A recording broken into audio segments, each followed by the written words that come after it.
I'm just grateful that I haven't had that much hate in my career. Like, not a lot of people hate me. The first date I went to after my quote unquote breakup, I was like, oh my god, I just missed my man. This is crazy. This man is boring as hell. And that's my issue with a lot of content creators now. Because of they see that a lot of people are making money from it, they don't really want to do content creation. Are you going to practice law? I haven't spoken in so long, I feel like I'm losing my voice already. When you started doing content, did you know that someday it will pay off? I just finished reading Anxious People a few days ago. It's a really good book. Oh my god.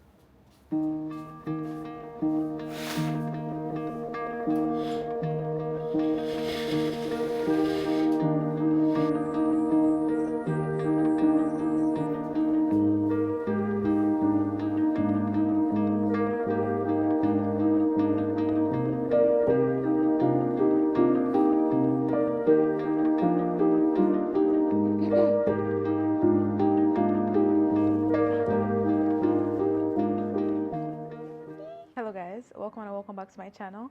I am Amy Okoli. If this is your first time seeing my face, please subscribe. I don't know if this will be your first time seeing my face though, because like the analytics says that most of the people that watch my videos are already people that watch my videos. And also I don't think anybody is clicking on a life updates video of a complete stranger. But if you're the anomaly, thank you for stopping by. I'm Amy, like I just said. Please subscribe and give this video a thumbs up. I feel this huge distance between me and like my social media personality and like the things that I post. It's not like there's a big difference between me and the person I post. It's just like I don't really share that much. I don't really show that much anymore. And I think it's a thing of getting older and like just being conscious of the thing that you're sharing. Also because I've been posting for so long, since I was literally a baby. I've been doing YouTube for a really long time, just out of like fun and passion, and just this is the thing that I really do enjoy. Regardless of whether I was making money from it or not, I think that's it's just who I am. I love to capture things. I love to post it. I love to like go back and watch my old videos and like reconnect with the person I used to be. But for that mere fact that I have been doing this for so long, I am well aware that there are some things that I'm not supposed to share online. There are some things that it's just not meant to be online. Somebody that my opinions about almost everything changes quite often. I feel like it gets to the point where I hear myself speaking about certain things in the past and my opinion has already changed about it now. I feel kind of iffy about it, but I don't know. I asked you guys on Instagram to ask me some questions just because I don't want to just ramble about random things. I don't really have that much to say. When you started doing content, did you know that someday it will pay off? Quite frankly, I don't think I've told this story in a long time, but how I started doing content was when I was in secondary school, I think in SS3. That was like my final year of secondary school. I started watching YouTube because in my school, Queen's College, then they let us have iPads.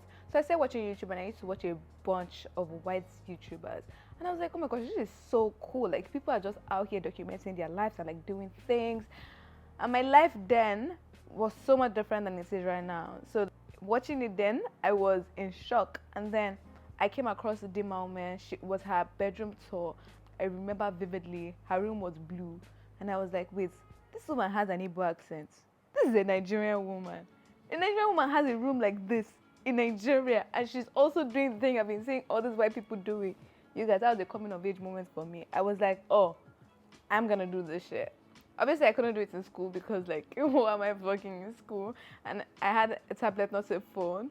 But once I was done with high school, once I was done with secondary school, begged my sister, filmed with her laptop. We did, I think, like a get to know me with my sister. I've actually lost that video because I lost my first YouTube channel.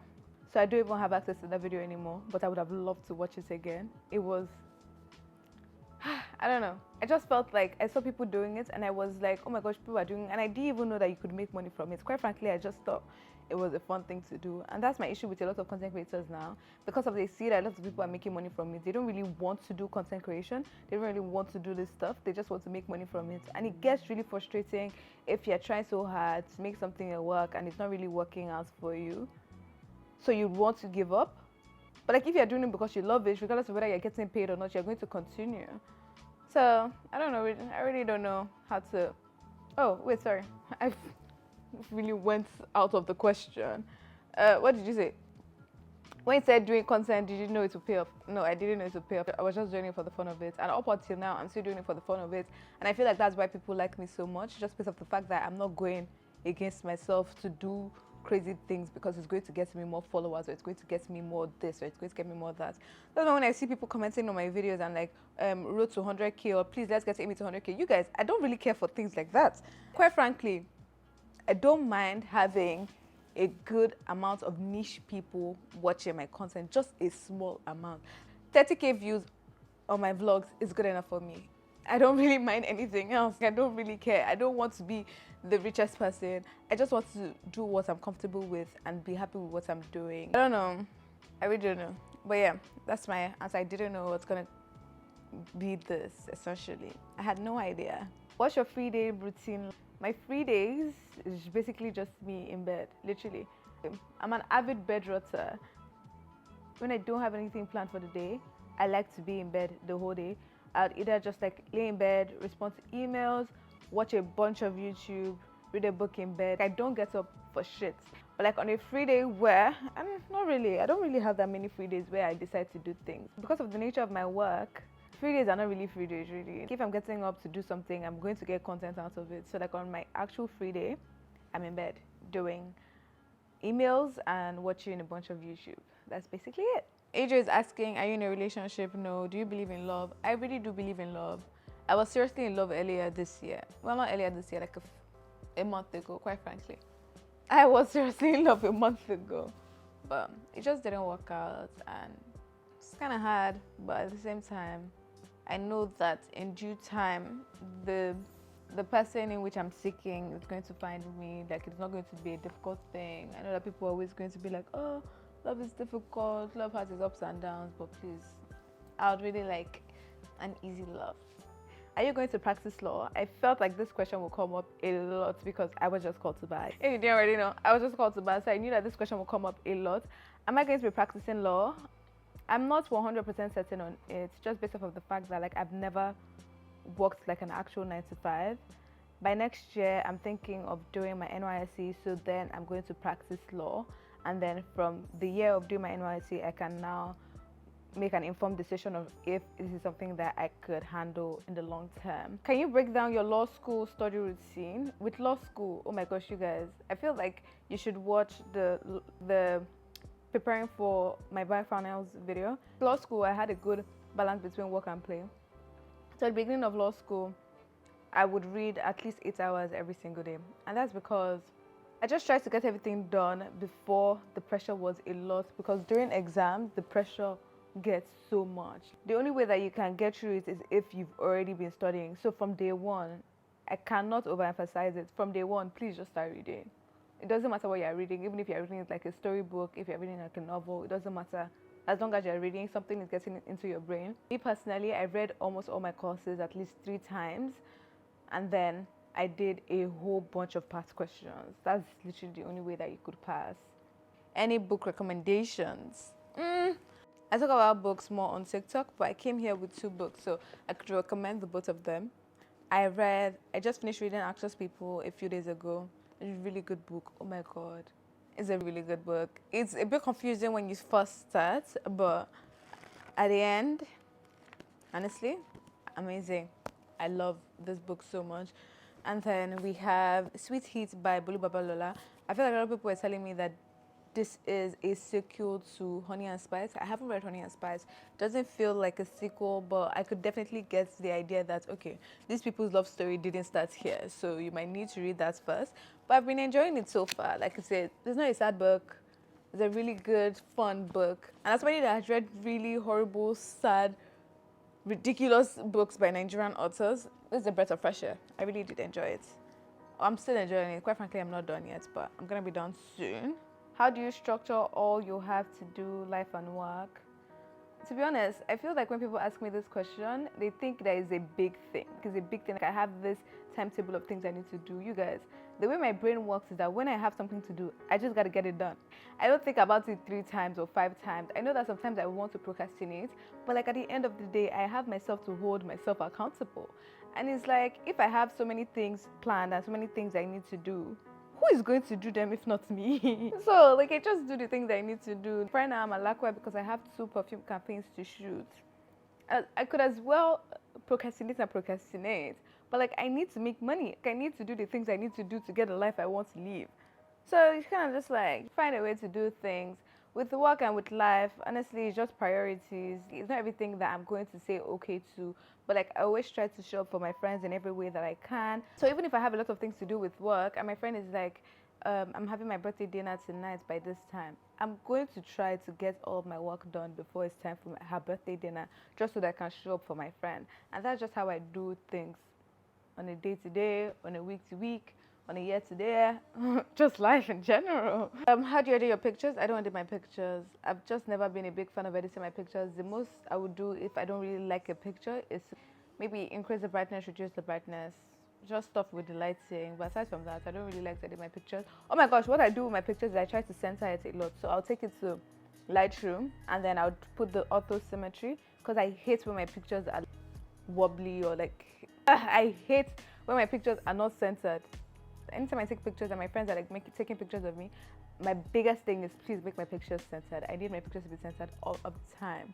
Someone asked me how do I journal, and I think I'd make a whole video on that maybe sometime before the year ends. Though I should make a video on how to journal because it's something that I hold very, very deep close to my heart.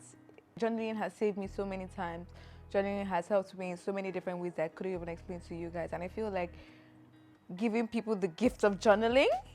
And so I'm going to make that video really, really soon. I know that I've been wanting to make it, but it's kind of like hard to make a video on journaling because it has come so easy to me. It's going to be hard to explain it to somebody that doesn't really know that much about it, but I'm gonna try my best and I'll make a video really soon.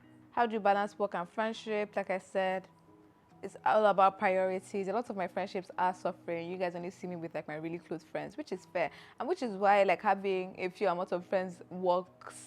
I have a lot of friends, don't get me wrong, but like it's not every single person that I'm going to show up for every single thing. Just I would literally pass out. It's not possible. But I have a good core group of friends that I'm going to always try my best to show up for them, even when I am busy. I'm just going to try to get the thing I have to do done earlier, and so I can show up for them. But aside from that, I can't really kill myself, especially when I'm tired and somebody has an event. I'm literally just not gonna go. And it doesn't mean that I'm not a good friend to that person. The person is just not my close friend and it's not my priority at that time. So I'm not going to force it. Anything you want to advise someone in their 20s, honestly, just take it one day at a time. Take it one day at a time. If you're somebody that has big dreams and big ambitions and you have things that you want to do, the thought of all the things that you want to do can really overwhelm you. So like try to break it down as a one day at a time thing. If you're like somebody that wants to be a content creator, you want to pursue this as a career, taking it one day at a time could be you filming one video a day or editing a video a day or posting a picture a day. Just one day at a time. When you think about it in the grand scheme of things, it can become really overwhelming and it can be a lot to think about. But yeah, I'm the queen of taking it one day at a time, so I would always advise people to take it one day at a time. How to look put together as a lady. I think I should start doing all of this type of like how to look put together, how to do this, basics only your closet type videos. Because I really want to start doing more sit down talking videos because I feel like the vlogs are kind of like really not even fast paced, but more we're not really getting to know each other that much. It's kind of like me just showing you my days. So I would add this to the list of videos to make. How do you find calm in the storm? I honestly just I would go offline because I feel like when I am stressed out or when I'm feeling very anxious, what constitutes most of my anxiety has to be on my phone. And our parents were not joking when they were like, it's really that phone because most of the time it is that phone. So get off your phone, read a book, journal, write about how you're feeling. It's not going to just magically disappear, but it will make you feel a lot better. And you'll be in tune more with how you're actually feeling rather than the weight of what is just happening when you don't even know what it is really. How do you deal with breakups and situationships? Quite frankly, just cry. Cry, cry, cry, cry, cry. Me personally, sad for a few weeks and then start going out again, quite frankly. With when you're going out with one person, you kind of feel like if that ends, you're not going to find anybody else. Like nothing else is outside, nothing, which is quite frank, which is quite true. Honestly, in Lagos, there's no much good things outside, especially if you're with a good person. It's kind of hard to find somebody else that's also good. But you'll be sad for a bit, you go outside, you see that you're actually a baddie. It's not like you were ever out of the, it's not like people are not interested in you. It's more of you being like, actually, I don't want this person. I want this person. Have fun with men. Chill out a bit. It's kind of what I did. Went out with a couple people. I was like, The first date I went to after my quote-unquote breakup, I was like, oh my god, I just missed my man. This is crazy. This man is boring as hell. I wish I was here with my man instead. But yeah, with time, it actually gets better. You meet other people, you hang out, you talk. It's fine. Like, it will be okay. I mean, when it's happening, it feels like the world is going to be over. It feels like, oh my god, it's like, let the whole world just end right now. I can't do this. I can't handle this much pain. I can't handle this much sadness. But you can handle it. You would handle it. You might crash out a couple of times, but it will be okay. All will be well. Okay, I'm going to answer the last question. How do you stop caring about people's opinions as a public figure? I'm just grateful that I haven't had that much hate in my career. Like, not a lot of people hate me. And I think it's because I'm not making content that caters to a broad sector of people. I don't create the content that a lot of Nigerians want to consume. So I am not open to the eyes of the negative, inconsiderate, stupid Nigerians, quite frankly. And I'm very happy and grateful that I've not been, I've not been their target. But with the few amounts of like negative comments I get here and there, I really just don't mind. Quite frankly, I know myself well enough to be whatever anybody wants to say about me is. I know the negative things about myself. So if you're not telling me the things I know about myself that's really negative, I'm just like, okay, that's not true. That's literally just not true. And I keep it pushing. Yeah. It's like, sometimes it's like, okay, why would you now talk about the way my eyebrow looks? But I mean, it's something that you read for like 2 seconds and you keep it pushing. The thing with posting yourself online and like putting yourself out there for a bunch of people to see, regardless whether you have 1 follower or 10 followers, you don't know which post can go viral, you don't know which tweets can blow up, and you don't know the people that you're going to come, and you don't know the people that are going to come across your post. You kind of just have to open your mind to the fact that not everybody is going to like you. And it was kind of difficult for me to get to that because I'm like, I'm a nice person, like I'm a good person. I'm not a problematic person. I don't have anything necessarily for you to hate about me. And so if you hate me, there's probably a problem with you and not me. But, kind of get used to it. I don't really mind anymore. I don't really care. I don't really do anything crazy online to warrant hate. So I don't really get that much hate. But if I did get hate, I don't know what I'll do. Anyways, that is all for this video. I really hope that you guys enjoyed it. It's a short, sweet life updates, catching up video if I didn't really give you that much life updates. I'll see you guys in my next video. So much love, so much light. Thank you for watching.